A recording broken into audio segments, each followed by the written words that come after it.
Hello everybody. Today we are going to talk about cancer and synthetic lethality and how TRANSFAC pathways are connected to that. Hello, my name is Alexander Kiel. I'm from geneXplain and you're at the coffee break with TRANSFAC.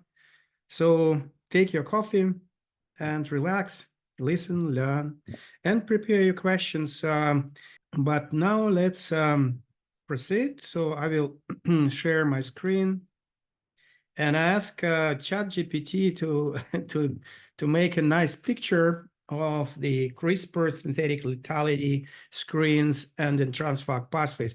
First of all, it showed me screens, like computer screens, and I had to tell them the screens means actually something else. And then you see it's a number of things here. So you see there, it's definitely very important and very modern technique to get the synthetic lethality and to using CRISPR tools, and then basically how to connect all this to the pathways, and finally how to find drug targets out of such data. And what is actually synthetic lethality? Basically, the cancer, or mainly cancer, when people talking about cancer, then of course we want to find drug targets for cancer. It means to find such genes which encode certain proteins which we would inhibit and kill the cancer cells. But it's appeared that cancer is actually a very complex disease, and it's very rare, depend just on one gene. And actually, you have to act in combinations.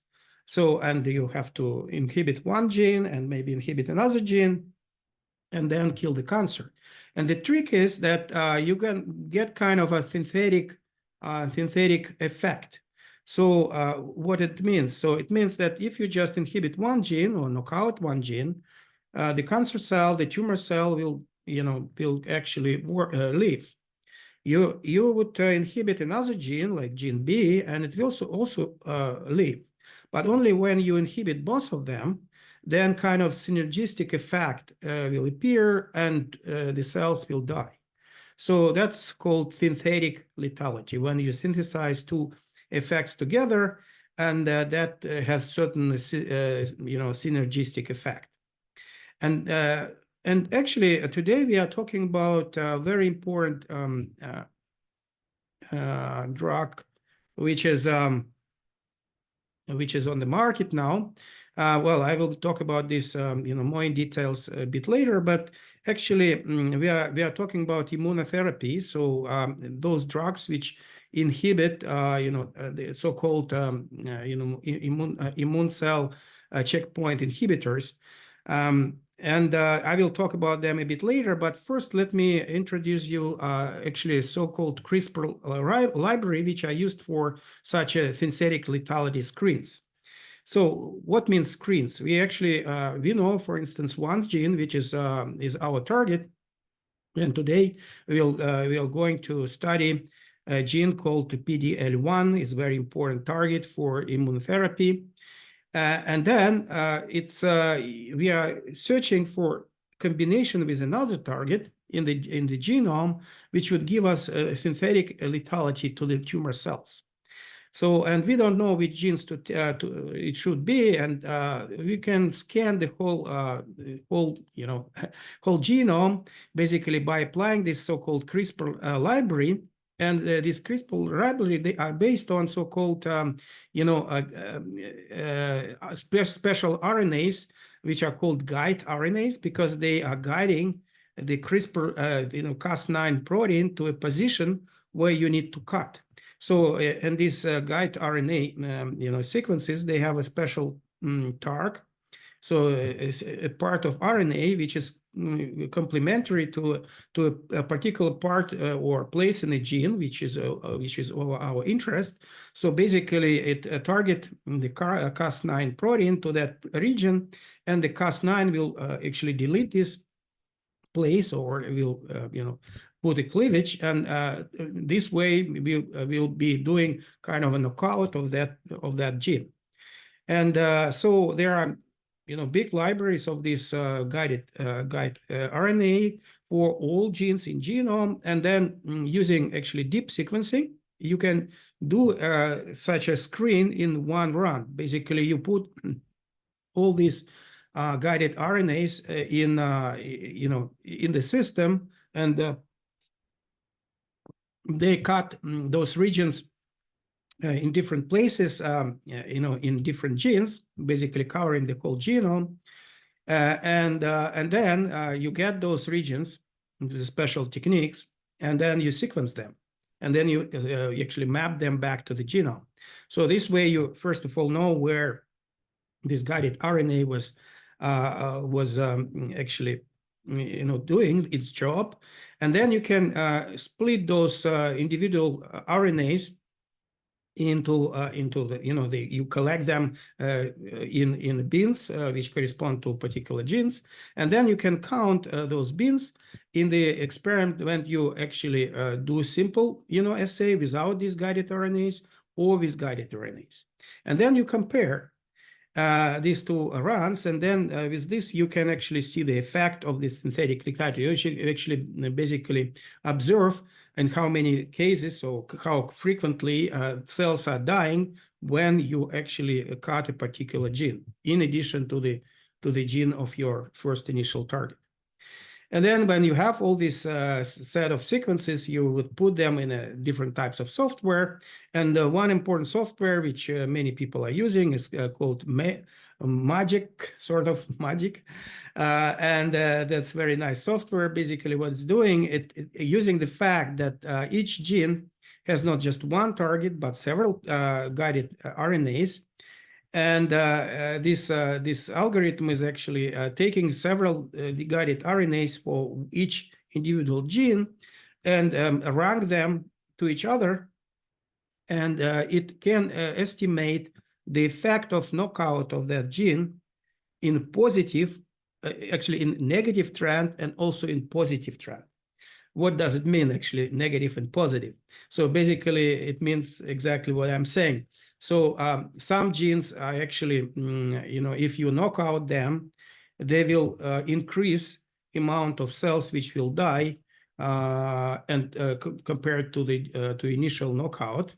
And some genes, when you knock out them, they actually decrease the number of cells which are dying. They kind of helping those cells to survive.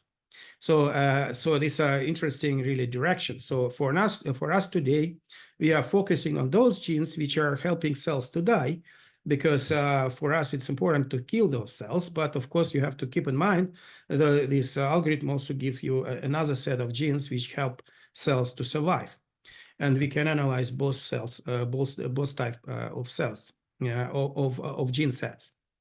All right, so that's how we get the list of genes which are cooperating with initial gene, which is knockouted in our experiment. And as I said before, our target today is a very important gene, which is PDL1. Well, actually, this is the name of protein, so the gene name is actually CD274. But the protein is known ligand to a receptor PD1. And I will show a bit later, just to remind you what we are talking about this immunotherapy, which is really a breakthrough recently in cancer, therapy. Not really recently, but in the latest, 10 or more years. Many cancers we were able to treat them just because of those inhibitors which came to the market, which inhibit interaction between PDL1 and PD1. But unfortunately, and that's now more and more data appear that it's not kind of killing cells, all the cells, all cancer cells. And depending on the type of tumor, the success of the such therapy can vary. And for some tumors like head and neck, squamous cell carcinoma, like I'm talking today, those percentage of successes is quite good, but not really 100%. So there's still a lot of big percentage of patients which are actually treated by these inhibitors, but the cells, the cancer cells, get resistant to that. And that's why it's important actually to find it for additional targets to actually try to find a combinatory therapy. So when the immunotherapy will be combined with another therapy together, so then this those cells which are with those cancer cells which are resistant to the immunotherapy, they will be killed by another therapy, or this kind of synthetic lethality will appear. And that's we as a data which we're going to analyze today. I took this data from a recent paper from 2024 in July, which is a very interesting paper. Actually, these authors, they took a cell line from this head and neck squamous cell carcinoma, and they first knocked out the PD-L1 gene, and actually this cell line was feeling fine even after knockouting of this gene, although we'll talk about this a bit later. This gene itself is a kind of pro-survival gene, but when you knock out it, it doesn't actually give a lethal effect. But then they start to do this screening, this CRISPR screening with a lot of other genes, with the whole genome. And what they they actually did first this screening. And here in this gene expression omnibus database, we have this data. These two lines here correspond to the data about screening, and I will show you how this data look like. And there is another set of data here, actually, which is very interesting. It's epigenomic data. So they found out that PD-L1, although it's a ligand for a receptor, but it has plenty of different roles in the cells. And it's actually also traveling to nucleus, and either by itself, but most probably in combination with some transcription factors, it binds to DNA, and it activates expression of some genes. So we don't know actually which genes it activates, but here in this assay, they did, it's not a ChIP-seq, it's CUT&Tag, which is a modification of CUT&RUN, which was used here to find the targets where this PD-L1 in combination with with other proteins, with other factors, was binding. And we are going to combine these two types of data in one analysis in order to understand the whole mechanism behind this synthetic lethality. And first, let me remind you how this PD-L1, PD-1, work together. And these inhibitors, what do they have? What kind of role do they have? These immune checkpoint inhibitors. So they work in the cell population where where there is a tumor cells, and there are T cells, and also antigen presenting cells, so cells of the immune system, which are coming there to the tumor and try to kill the tumor cells. And they actually doing it quite efficiently, because the tumor cells have their different tumor antigens, and those T cells, they recognize those antigens and they start killing those cells. But the tumor cells, they are quite smart in a sense, and they start expressing the PD-L1 ligand, which is bind to the PD-1 receptor in the T cells and inhibits the T cells to do their job. So it kind of a system to recognize that these cells is own cell, the organism own cells, and you shouldn't touch them. So, and then when actually anti-PD-L1 inhibitors are acting, they blocking this interaction, and they let T cells to kill the tumor cells. So that's how it works. And well, actually, there were a lot of studies recently of the pathways which are going on in the tumor cell. When the tumor cell actually starts expressing this PD-L1, and that's very interesting, because actually it involves interferon gamma activation to activate this whole signaling, and we'll see it later. so to express the PDL1. But also there is a lot of studies what happens in the T cells after this interaction happens, and these T cells are getting inactivated. So, but today we are actually studying the cancer cells, and we are actually interested in the cancer cells themselves. It's appeared that PDL1 is not only playing this role of actually telling the T cell, no, don't kill me, but it's also a very interesting protein. It plays a lot in the cells, trying to the cell to survive. It's a pro-survival protein. It's playing many different roles, and specifically, it appeared to be it's also traveling to nucleus and start actually activating certain genes. Again, pro-survival genes. So, and since it's playing this pro-survival role, it doesn't play it alone, right? It should play it in a certain network together with other proteins. And when these authors, they knock out this PDL1, then they actually, now we want to know which other proteins in the network together with PDL1 are sensitive as a second target. Actually, if we combine the targeting PDL1 with another target on tumor cell, we may expect, if we find this combination, proper combination, so working in the same pathway or in a pathway actually going orthogonally and killing the cells, then we might be lucky to find the best combinatory therapy. All right.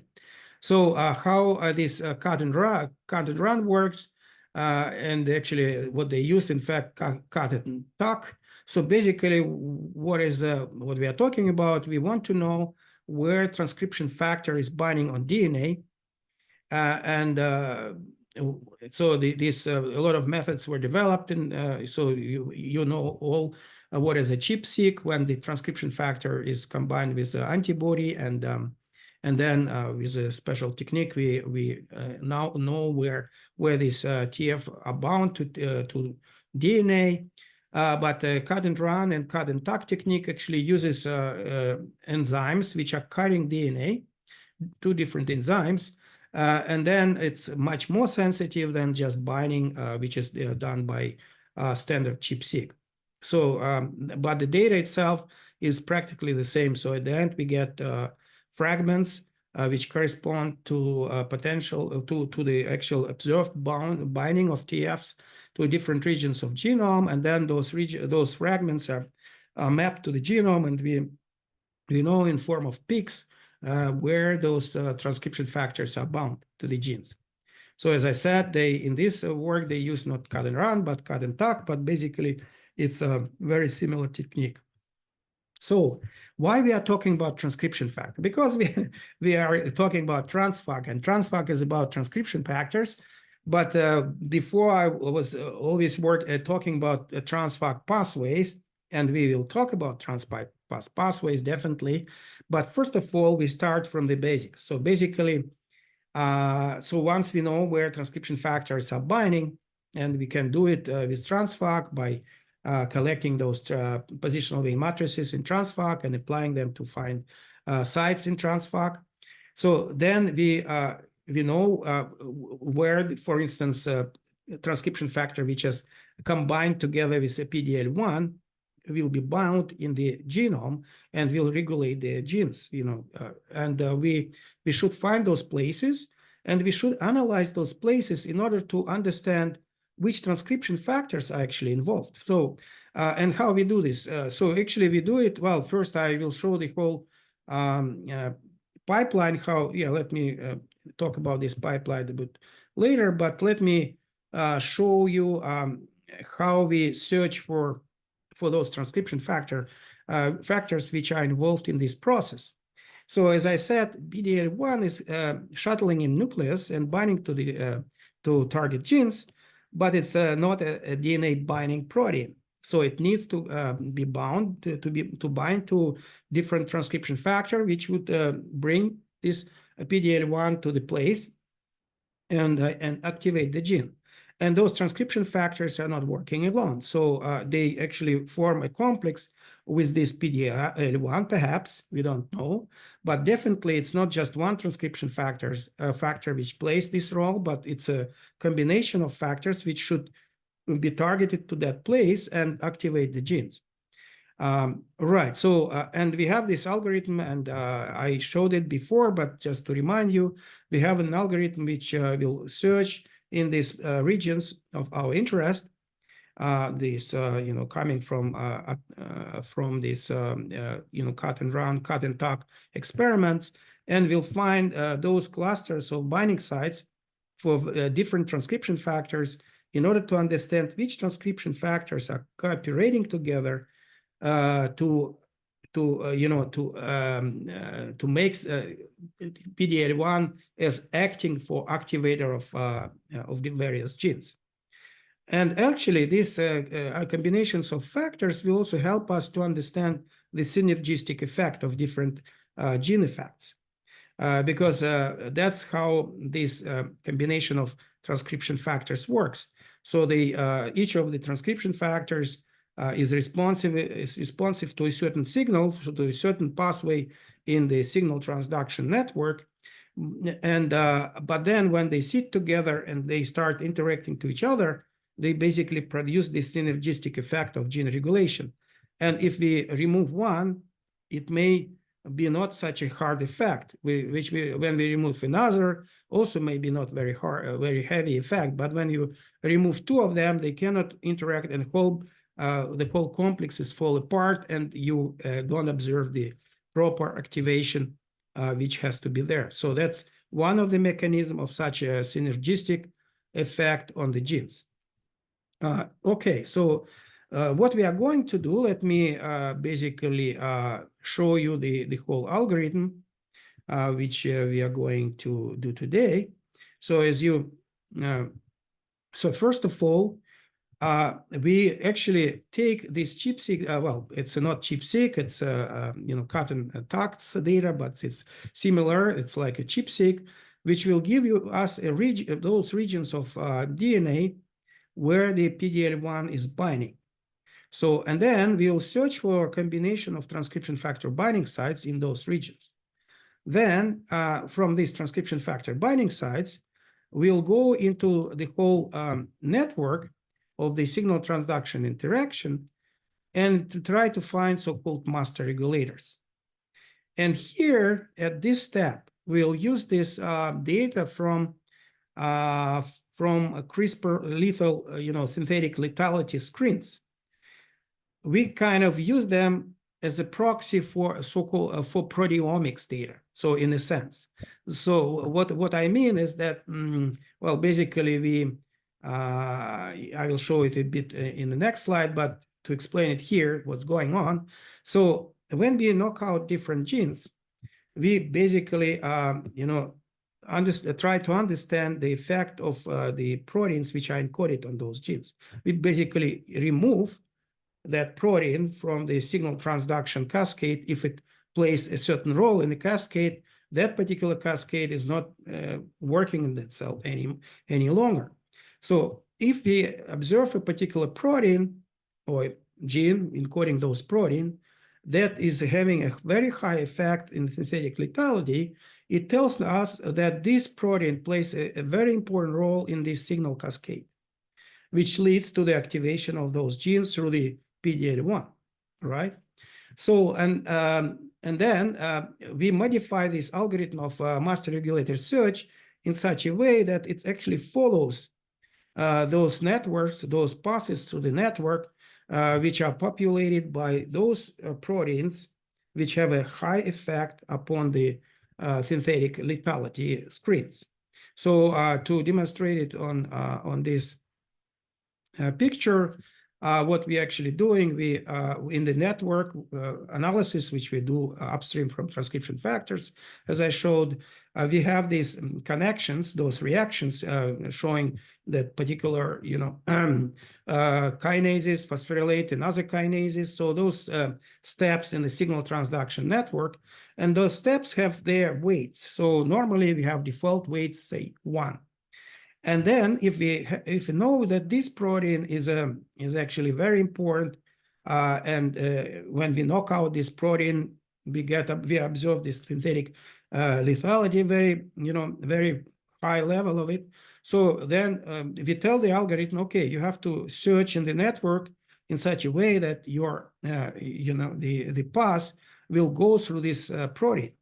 And to do that, we actually decrease the weights of those connections between the in the network, which lead to those important proteins. So if you have such one protein, we actually work just with one surrounding of those weights for the reactions. If you have many of such proteins, like we will have now, so then we can give these weights to the whole network. And then when we do the search from transcription factors upstream, then of course the search will be favoring those connections which have a low weights, low distances on the in the language of graph theory. So in such a way, you will be able to find master regulators, the true master regulators. So let me take some tea. Because now we know which proteins are important. All right. But let me now go directly to the data. So then we will see how we apply these algorithms to analyze such kind of data. Okay, let me first show you the data which I downloaded from this gene expression omnibus entry. So this is a result of that synthetic lethality screen. So what you have here is a gene name in the first column. And we have here basically all the genes in genome, like, 18,000 genes. And then in this column, we have a sort of a score or a probability, you would say, or p-value, that this gene has a high impact when we knock out it. So high negative impact. Actually, what I did is I put a minus logarithm of that score so that we can sort in the second column, say having this kind of log score, having high log score for those genes which have a high impact, have high negative impact, and the score goes down, and you see those genes which have very low positive effect. Actually, here in the same table, you have also the positive effects. So here are negative, and here we have positive effects as well. So where this is a log score for that positive effect, and you see negative effect is very high, but positive effect is very low.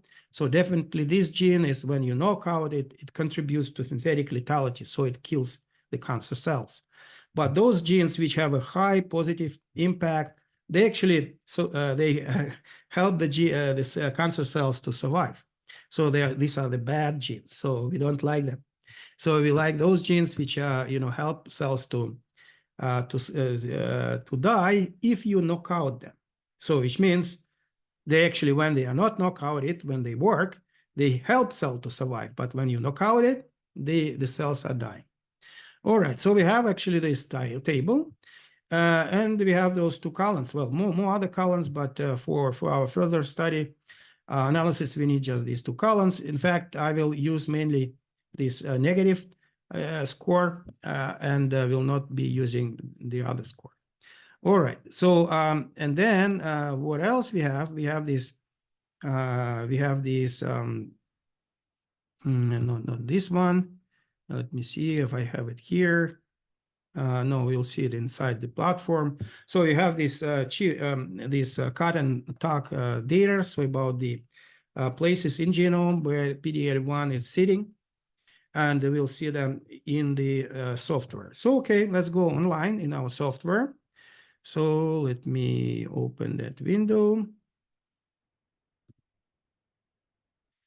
By the way, this is a paper which was published on that data. So these are the authors which published that paper, And we will discuss a little bit what they did, and whether what we found is fitting to what they found, and which new things we found which they didn't find. All right, so that's something interesting. You take a data from somebody else, and you find some much more in that data than these people did by themselves. So that's sometimes fascinating, You don't do any experiments, but you find something which is, very much interesting. All right, so we will go now to this, to our tool, so to geneXplain platform. And if you are not familiar with that, you can look at our other videos. Just what you see here is a platform, software platform, where you can you have projects which you access. You can create your own project, and there are a number of tools. A lot of methods for different domains, like statistical methods and site analysis methods, and network analysis methods. A lot of methods here implemented, and you can run any of that method just by double clicking on it and putting here input and output data. And here it also connected to a number of databases. And as you can see, what our databases TRANSFAC and TransPass, which is in focus today, are here. And also we're connected as well to standard databases like Ensemble for different species, and Phantom, and other very interesting databases. All right. So, and here, as I said, you can create a project, and I have created a project here for the coffee break today.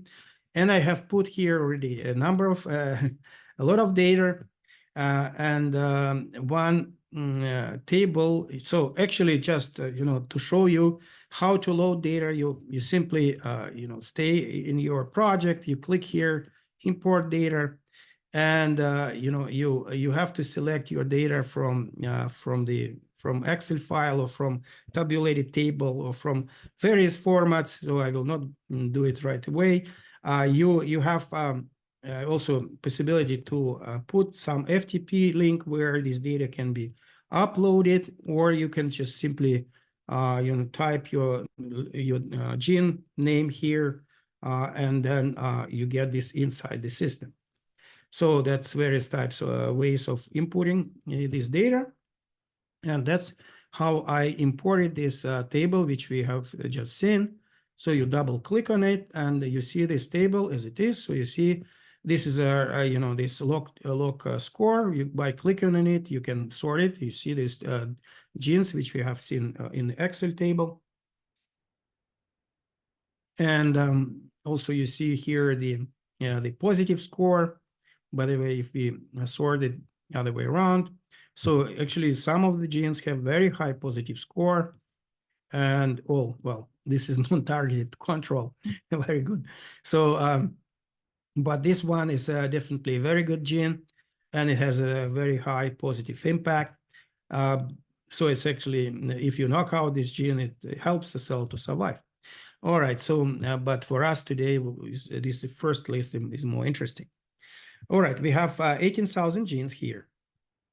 And in this data about ChIP, about the fragments in genome where the PDL1 was bound, we get them also from this gene expression omnibus entry. And this is a narrow peaks. So you can open them as a table with the right click on the mouse. It has 56,000 fragments in the genome. So, and here you see the lengths of those fragments. If you I don't know if it will be sorted. Yes. So the minimum is 300 nucleotides. That's kind of the resolution of that method. You cannot go more in depth to understand where exactly factor was binding, but at least you get the region where it was bound, and it also shows that this region may be a target for many other transcription factors which are bound together in a complex. But some regions are quite long. If you sort the biggest region, well, it's in mitochondria. Maybe we should omit it.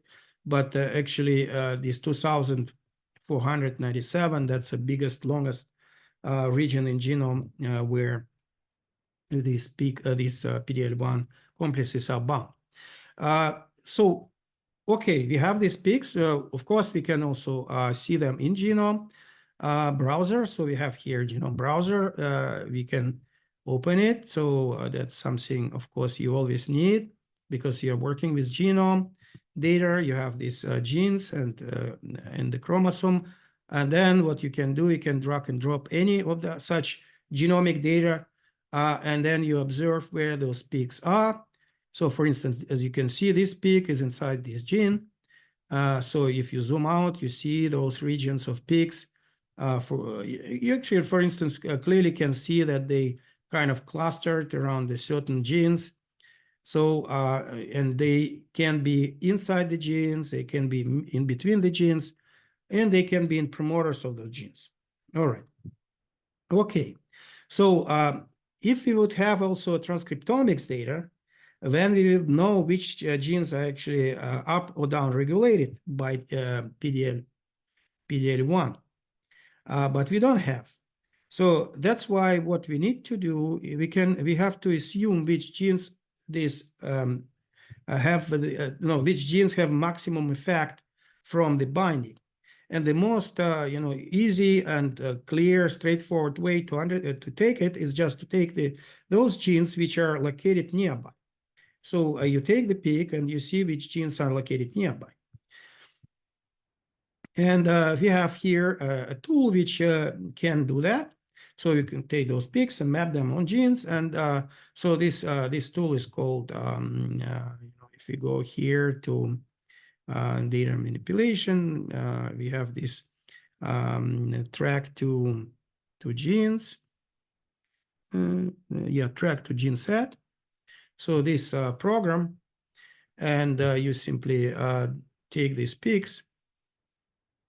Oops, my cup is here on the way of my mouse. So, okay, I put here the list of peaks. And then what I specify here is a distance from a gene start of, actually from the start of transcription and from the end of transcription.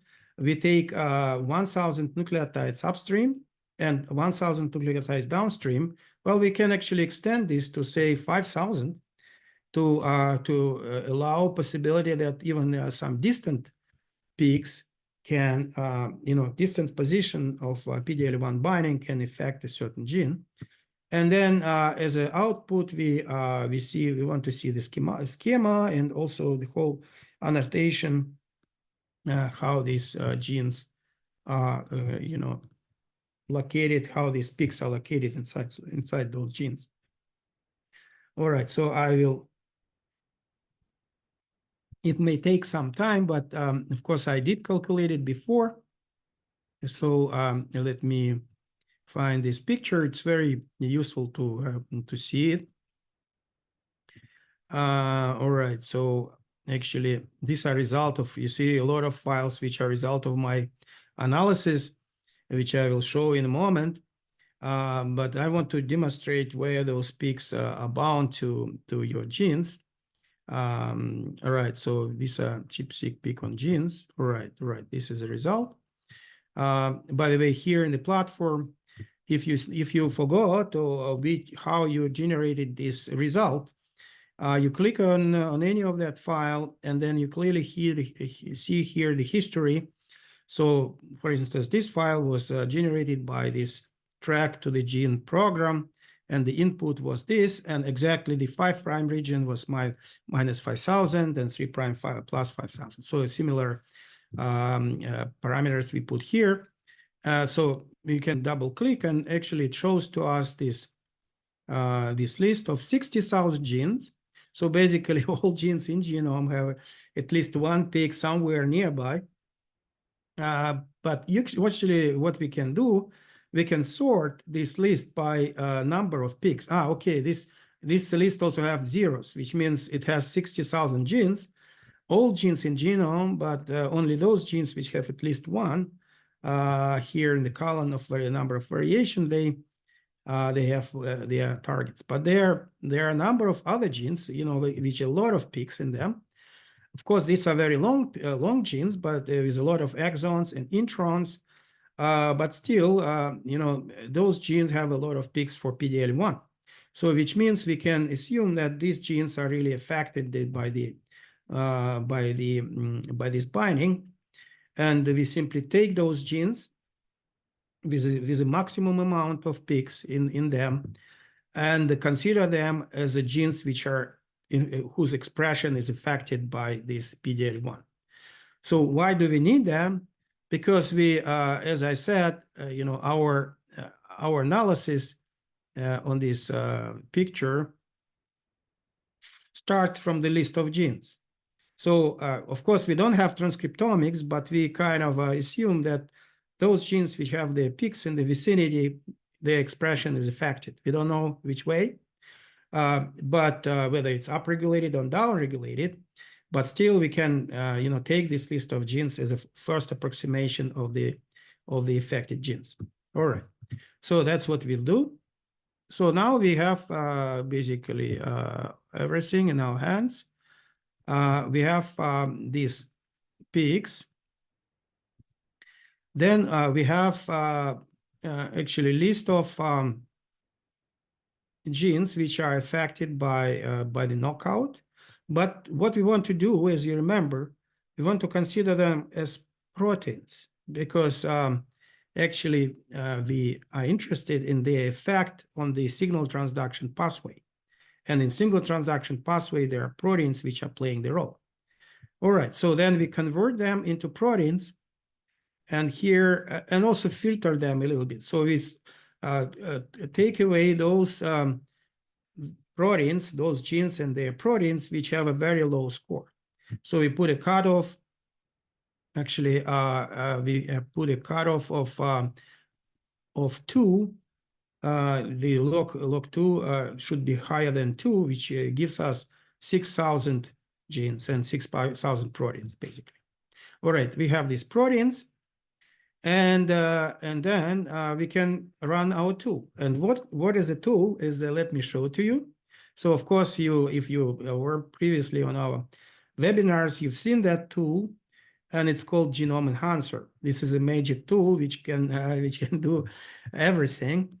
And this tool actually can combine various types of omics data. So in one run, and run this pipeline which I showed to you, starting from the peaks and to the gene list, and then doing a search and an upstream analysis, and try to find the master regulators in that search. All right, so so what we do in that tool, we select the project, and you see I was actually uploading these 2 types of data into this tool directly, the peaks as the ChIP-seq experiments, or this CUT&RUN, and this list of genes which will be used as a proteomics experiment. And then I click next, and what I did, I took all these tables and drag them and drop it here in this space, and then I click next. And here I was doing a lot of different runs with different combinations of that type of omics data.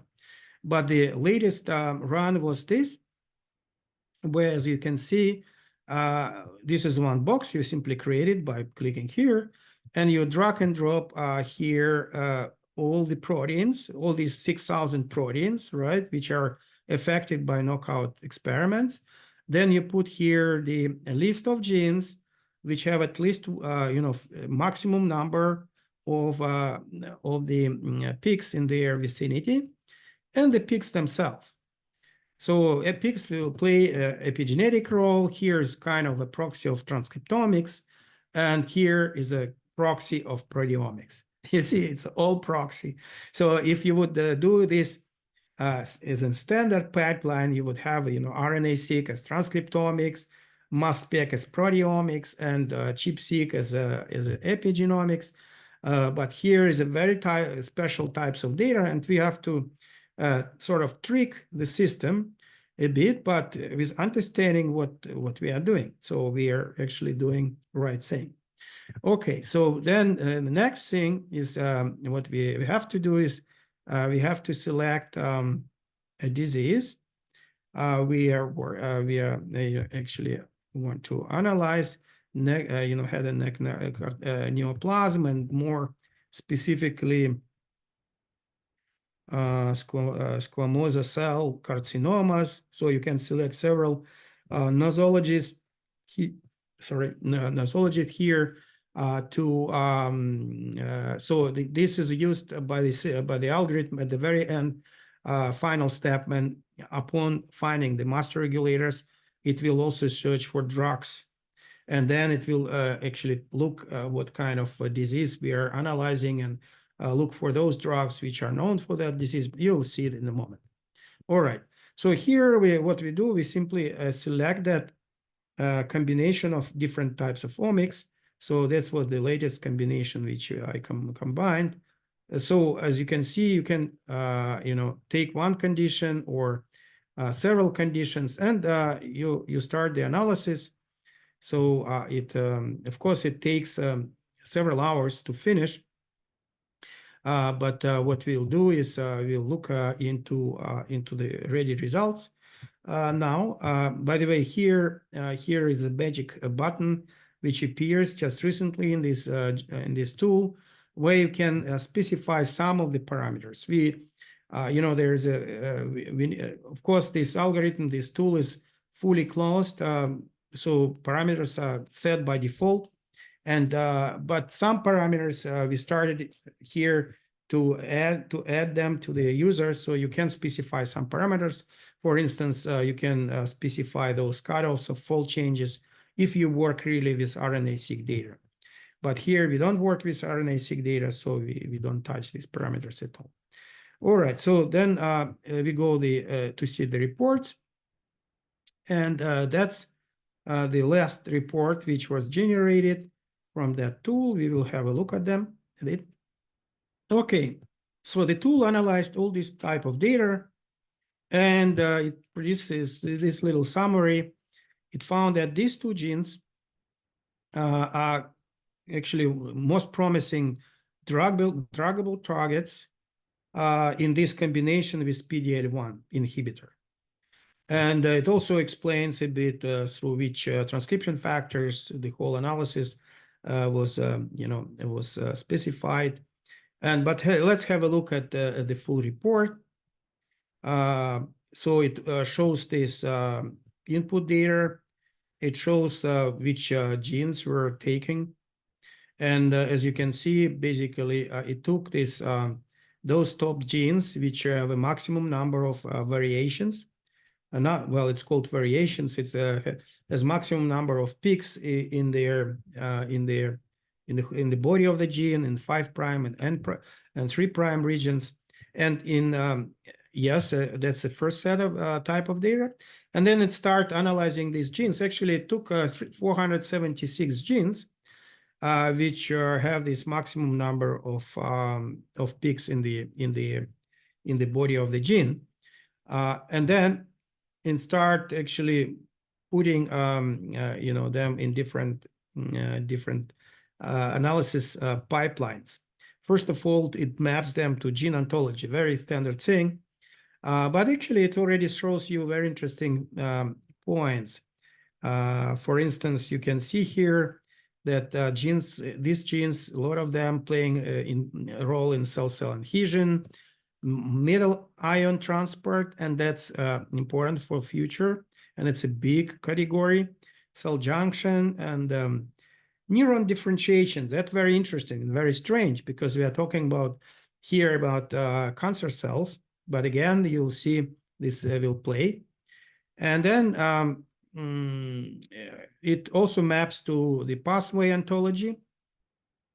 Basically, the canonical pathways, we'll see some of them. It also maps to the different disease biomarkers. And that's kind of, what we did, we just look at the genes which have a maximum number of peaks in the vicinity of them. of PDL1.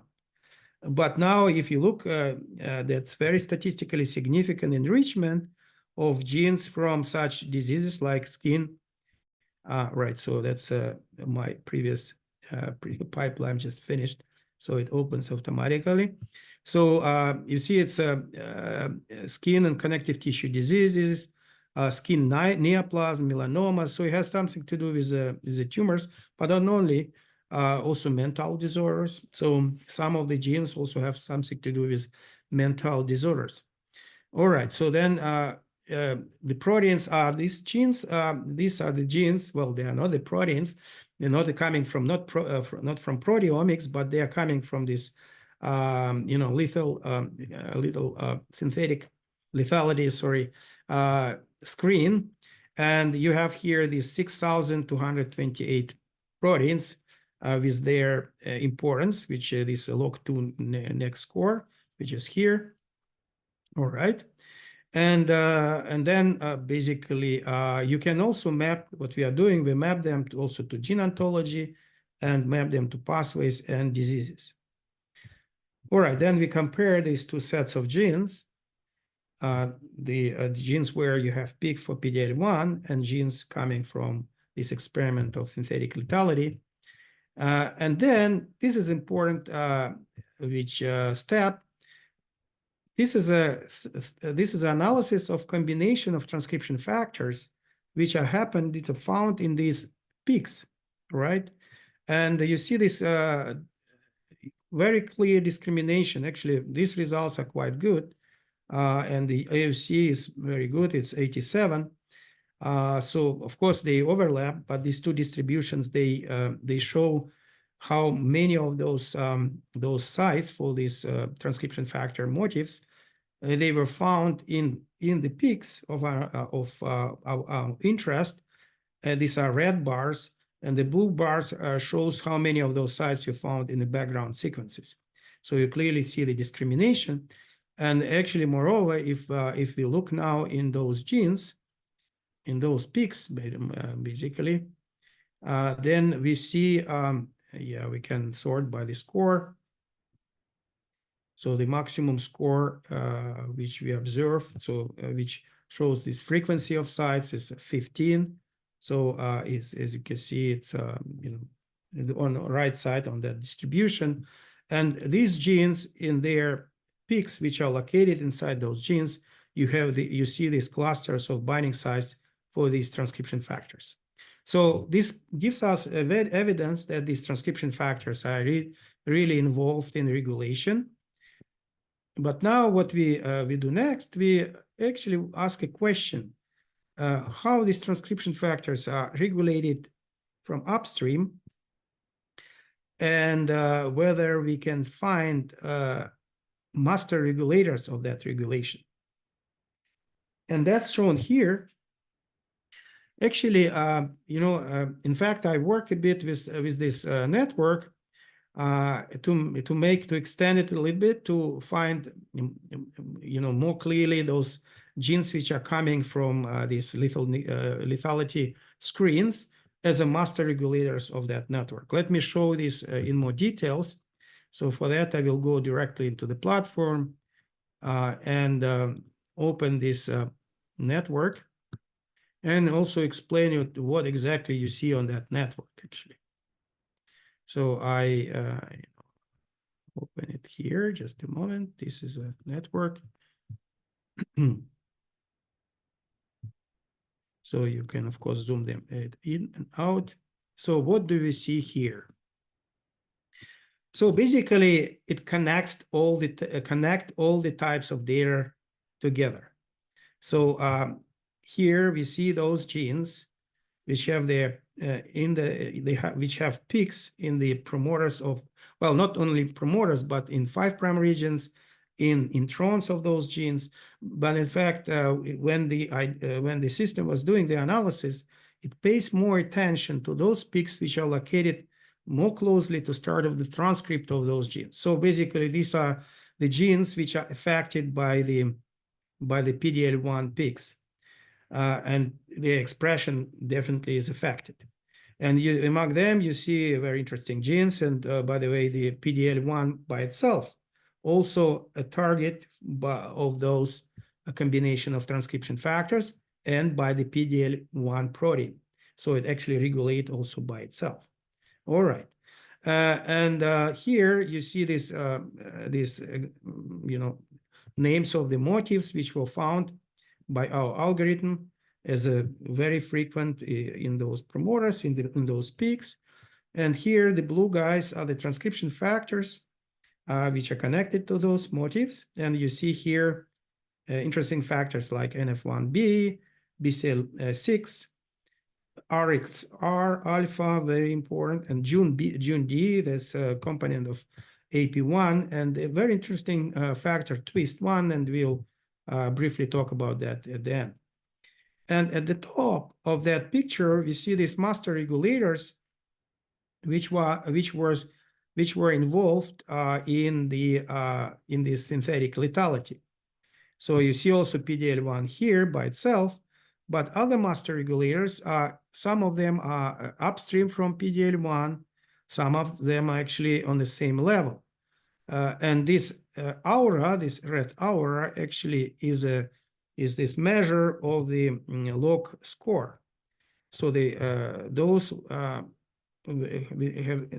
proteins which have very intense red aura, they have a major impact into the synthetic lethality.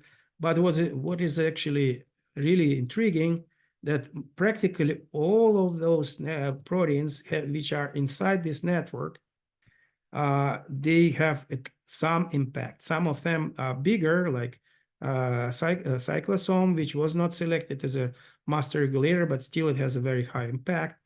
But some of them are very tiny impact. But of course, the biggest impact are coming from the master regulators. And among them, you see also very interesting, and I will talk about that.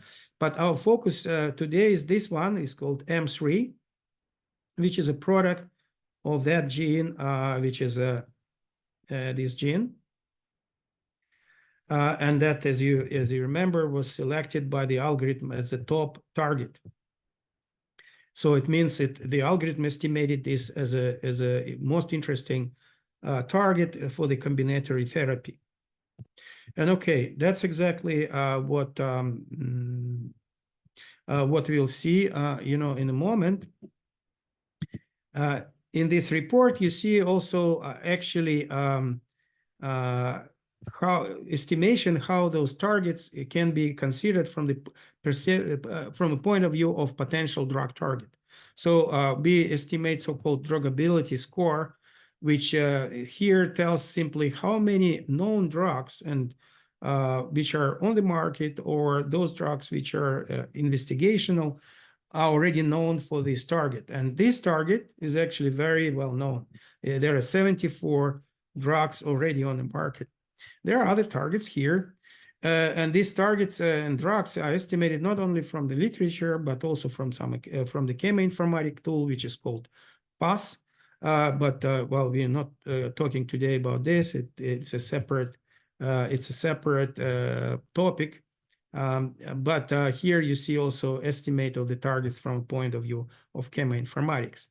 And finally, well, it also shows the overall structure of this network, and it also at the end it shows this the selection of those drugs which are known for those targets, which we found as the most important master regulators in the system. And as you can see, one of the top, which has a top drug score in our system, is a drug against this target, which is tyrosine reductase. So this is one of the inhibitors of tyrosine reductase, and it's known to be already in the phase 1 for head and neck neoplasms clinical trial. And that's actually, from my point of view, it's a very interesting target, because actually we also have in our hands, we have a compound, anti-cancer compound, which is targeting this target, this tyrosine reductase. But the target which we are discussing today is this one. And there is actually known drug which is now in a clinical phase 3 for against this target for the disease we are considering. Actually, if we go further on to understand which other drugs or compounds which can be used from other diseases as a repurposing drugs, my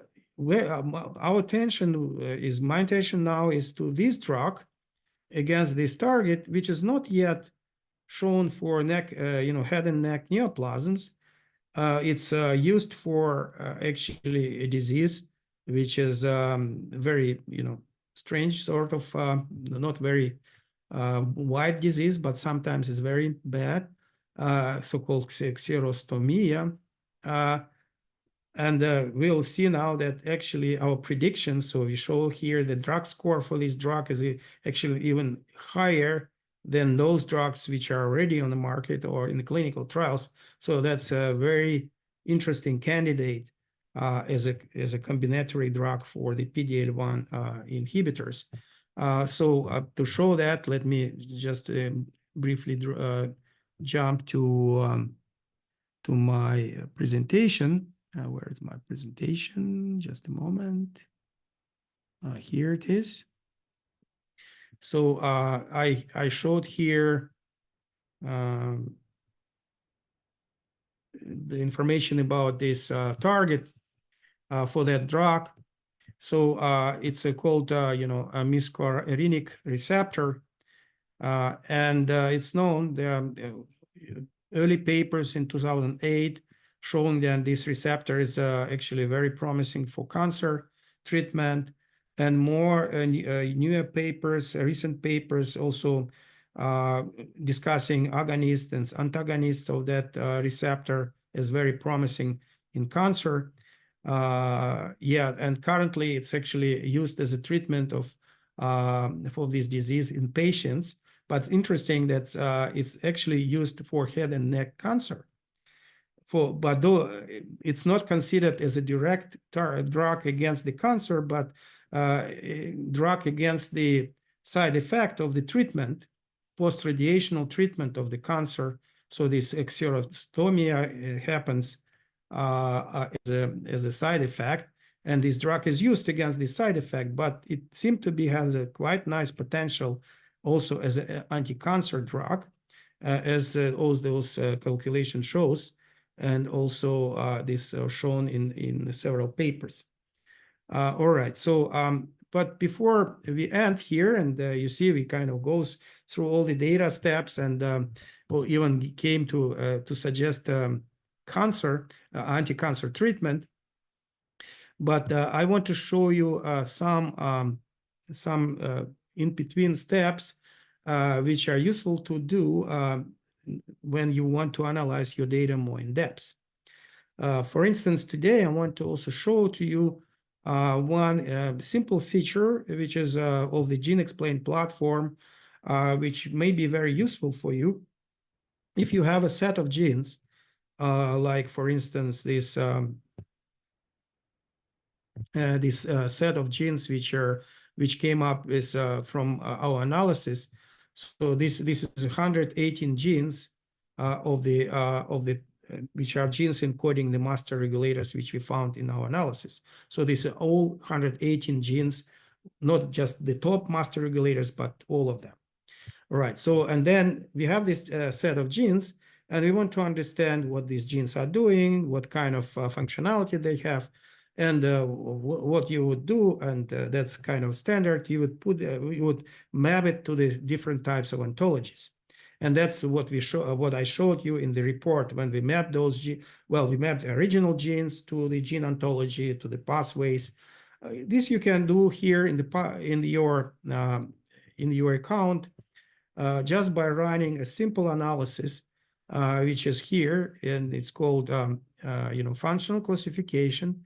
And it's called enrichment analysis. So that's my favorite, when you don't not only actually map all the list of genes to the ontology, but you estimate also where those genes are located. So it's a so-called gene set enrichment analysis, which you probably know from other tools. So what you do then, you basically take your list, And again, this is a list of my my genes, my master regulators. And at the end of this list, I have this total rank, which is, well, negative total rank here, which is ranking those genes according to their importance as a master regulator. So at the top, you see it gives the JAK1 as the most important, and this muscarinic receptor is also here at the very top. It has a very good score. And I want to use this score for mapping to different types of ontologies. So I would then run this enrichment analysis. I will drag and drop here this list of genes. And then I will select which score I want to use as a sorting score. And then I use any kind of ontologies which I like. So for instance, I like to map them to the transpass pathways and estimate if there is a minimum group has at least 2 genes in it, and the p-value is the cutoff is 0.05. All right, so then we can run it. Let's give a different name, not to overwrite my previous results. So and it's now mapping to this ontology and also estimating these p-values, and it gives such a list with this button view, which you can basically click and see how your genes, are distributed and according to this category. So basically, your 118 genes are sorted by this importance as a master regulator, having here at the top a most important and here least important. And then this red line shows those genes which are part of this ontology. And if you see them at the left part of the corner, this is very improbable, and it tells you that these genes really have a very big impact as they're in the synthetic lethality screen. All right, so and you see, for instance, here neuroxins and neurolinks, and also EGF pathway, interleukin 2 signaling, toll-like receptor cascades, and other type of pathways which you want to find. Actually, we have those ontologies in the system, like gene ontologies, like these transpass pathways, and you might be interested to use your own ontology, which you maybe find somewhere else. For instance, there is a big ontology which is called MSig database. Yeah, MSig database. And this database is available online, so it's a free database. You can upload it into this platform, and then you upload it as a list of genes. Basically, any list of genes, like this one, can be directly used. So any gene list you collected from anywhere, it could be upregulated in your experiments, or it could be just from taken from some literature. You just put them here in the system as a gene list. And I actually uploaded the whole MSigDB, and it has how many? It has quite a lot. I think it wrote around 6,300 different gene lists from different types of ontologies, and including effect of Mirnas and gene lists from different pathways, like from BioCarta and other types of gene lists. And then the same enrichment analysis can be used against these gene lists. So basically what you do, you select here among the ontologies, you select here a repository folder, and you select this folder as input, and that's it. So then you have to give the proper name, and it's ready for analysis. So it now take all these 6,000 different gene lists, and we'll run our list through them and estimate the p-values and the FDR overlaps and everything. So I don't know how long it will take. Just let me show the results of that. So where do I have it? Okay, so I run it here, and this is how you see the results. So absolutely the same way as you would do it for the pathways, transpass pathways. So here you see the now you know the here I ranked at max, and here you see those genes which are part of that ontology. And by the way, you see, for instance, here the groups of genes which are positive regulation of reactive oxygen species. It's this list of genes. Oh, I was going to here, and you see how they are. Yeah, you see they are very near in the beginning of the list. So, and this is statistically significant. Of course, it's just 2 genes, but of course you can look at the bigger sets like this one or this one. Interestingly, this is just targets for NRF2 transcription factor. And these targets appear to be in the beginning of the list. So, and as you may know, NRF2 is actually have something to do with oxygen species. Against that tells us about this sensitivity of those cells against the oxygen metabolism, reactive oxygen species. It's a bigger topic here. So again, telling us that these targets which we selected are really important and can be used as a combinatory therapy. All right, today I wanted to show these few tools. So one big pipeline which start from this type of data. You have to tweak the data, because it's not directly the omics type of data which the system is supposed to work. So you have to sort of transform these synthetic lethality screens into kind of a proteomics data, and you have to transform the peak into the kind of transcriptomics data. But of course, if you have all kind of omics data, you can put all of that also in the system, and then your results will be even better. So then the more omics is better. And then this tool helps you to find that. Okay, as this finished my run, and you see the apoptotic process is at the top. And indeed, those targets which we observe here, especially at the top of that network, many of them play a very big role in apoptosis, and it's clear. So when you knock out them, the cells become very sensitive, and they die. All right. So today I was taking a bit more time for my presentation. If you still have your questions, please go ahead. If you don't have questions, you can send us those questions by email.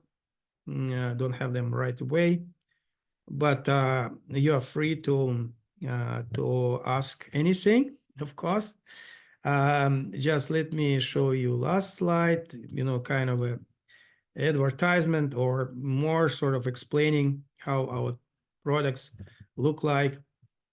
So as you may know, our major product is TRANSFAC Basic, which allows you to analyze your promoters of your genes, to analyze ChIP-seq data, and come up with transcription factors, which are very interesting for you. So using analysis. But of course, the way how we did today requires the data from the pathways, what's going on from upstream from these transcription factors. And only when used, you can use that, to understand the whole mechanism of disease. So to do that, you need actually a second level, which is called TRANSFAC pathways, which gives you information about pathways, reactions, and these tools for master regulator analysis. But of course, if you add also this information about disease, biomarkers, and drugs and clinical trials, so basically taking the whole package together with this information, you can do it in one run by doing it in Genome Enhancer. All right, so with that, I want to finish for today, and Thank you very much for your attention, and come back for the next sessions. Goodbye.